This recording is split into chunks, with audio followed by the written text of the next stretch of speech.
আসসালামু আলাইকুম, স্বাগতম জানাচ্ছি বিবিসি নিউজ আন্তর্জাতিক সংবাদে। শুরুতেই সংবাদ শিরোনাম, এরপর বিস্তারিত। ইসরায়েলের প্রতিরক্ষা নেটওয়ার্কে বড় ধরনের হ্যাকিংয়ের দাবি ইরানের। ইসরায়েলি বাহিনীর ওপর রকেট ও ড্রোন হামলা হিজবুল্লার। 40 হিজবুল্লাহ যোদ্ধাকে হত্যার দাবি ইসরায়েলের। জ্বালানি সংকট মোকাবিলায় যেসব বিধিনিষেধ দিল মালয়েশিয়া। দর্শক, এতক্ষণ শুনছিলেন সংবাদ শিরোনাম। এখন বিস্তারিত। আপনি যদি ইসরায়েলের ধ্বংস চান এবং মুসলিমদের পাশে থাকেন, তাহলে ভিডিওতে লাইক করে চ্যানেলটি অবশ্যই সাবস্ক্রাইব করে দিবেন এবং আপনার মূল্যবান মতামত অবশ্যই কমেন্টে লিখে জানিয়ে দিবেন। এখন বিস্তারিত। ইসরায়েলের প্রতিরক্ষা নেটওয়ার্কে বড় ধরনের হ্যাকিংয়ের দাবি ইরানের। ইসরায়েলের গুরুত্বপূর্ণ প্রতিরক্ষা নেটওয়ার্কের সফলভাবে অনুপ্রবেশ করে সংবেদনশীল তথ্য হাতিয়ে নেওয়ার দাবি করেছে ইরানের হান্দালা সাইবার গ্রুপ। একই সঙ্গে ইসরায়েলের কোনো সামরিক অবকাঠামোই আর নিরাপদ থাকবে না বলে সতর্ক করেছে তারা। বৃহস্পতিবার 2 এপ্রিল গ্রুপটির এক বিবৃতির ভিত্তিতে এ তথ্য জানিয়েছে ইরানের তাসনিম নিউজ এজেন্সি। তাদের দাবি, ইসরায়েলের আকাশ প্রতিরক্ষা ব্যবস্থার জন্য সমন্বিত কমান্ড ও কন্ট্রোল সিস্টেম ডিজাইন ও পরিচালনাকারী প্রতিষ্ঠান পিএসকে উইন টেকনোলজিসের নেটওয়ার্কে জটিল সাইবার হামলা চালানো হয়। এতে প্রতিষ্ঠানটির সার্ভার থেকে সব সংবেদনশীল তথ্য সম্পূর্ণভাবে সংগ্রহ করা হয়েছে বলে দাবি করা হয়। বিবৃতিতে বলা হয়, এই প্রতিষ্ঠানটি ইসরায়েলের কমান্ড সেন্টার, যোগাযোগ ব্যবস্থা এবং গুরুত্বপূর্ণ প্রতিরক্ষা অবকাঠামোর মস্তিষ্ক হিসেবে কাজ করে। হান্দালা গ্রুপ আরও দাবি করে, তারা যে শীর্ষ গোপন তথ্য সংগ্রহ করেছে তা সরাসরি প্রতিরোধ অক্ষের ক্ষেপণাস্ত্র ইউনিটগুলোর কাছে হস্তান্তর করা হয়েছে। ইসরায়েলি বাহিনীর ওপর রকেট ও ড্রোন হামলা হিজবুল্লাহ। ইসরায়েলি বাহিনীর ওপর রকেট ও ড্রোন হামলার খবর জানিয়েছে লেবাননের ইরানপন্থী সশস্ত্র গোষ্ঠী হিজবুল্লাহ। বলা হয়েছে, বৃহস্পতিবার স্থানীয় সময় ভোর 6:10 দিকে লেবাননের মালিকিয়া ও ইয়েরুন এলাকায় হিজবুল্লাহ যোদ্ধারা রকেট হামলা চালান।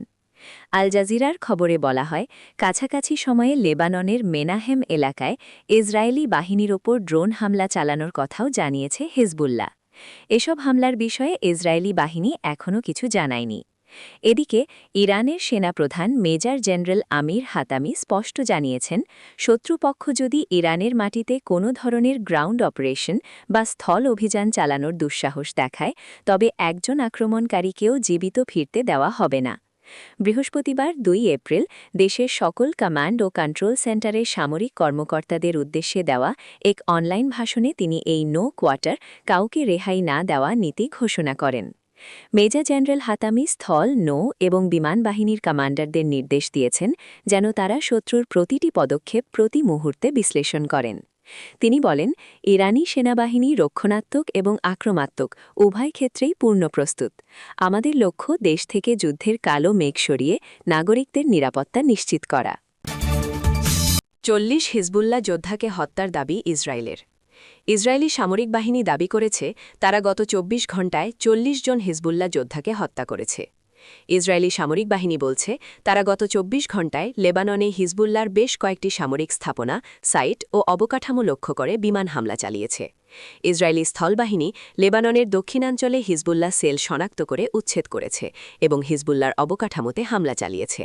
আর ইসরায়েলি নৌবাহিনী হিজবুল্লাহর একটি অস্ত্রের গুদামে হামলা চালিয়েছে। ইসরায়েলি সামরিক বাহিনীর দাবি, লেবাননে জল, স্থল ও আকাশপথে হামলা চালিয়ে 24 ঘণ্টায় 40 জনের বেশি হিজবুল্লাহ সদস্যকে হত্যা করা হয়েছে।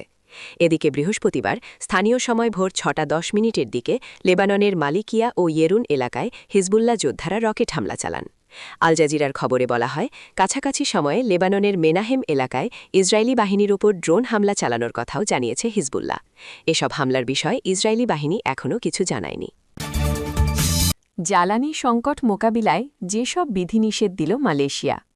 বৈশ্বিক জ্বালানি সংকটের প্রভাব মোকাবিলায় মালয়েশিয়া সরকার সরকারি দপ্তরগুলোতে বিদ্যুৎ ব্যবহারে কঠোর নিয়ন্ত্রণ আরোপের সিদ্ধান্ত নিয়েছে।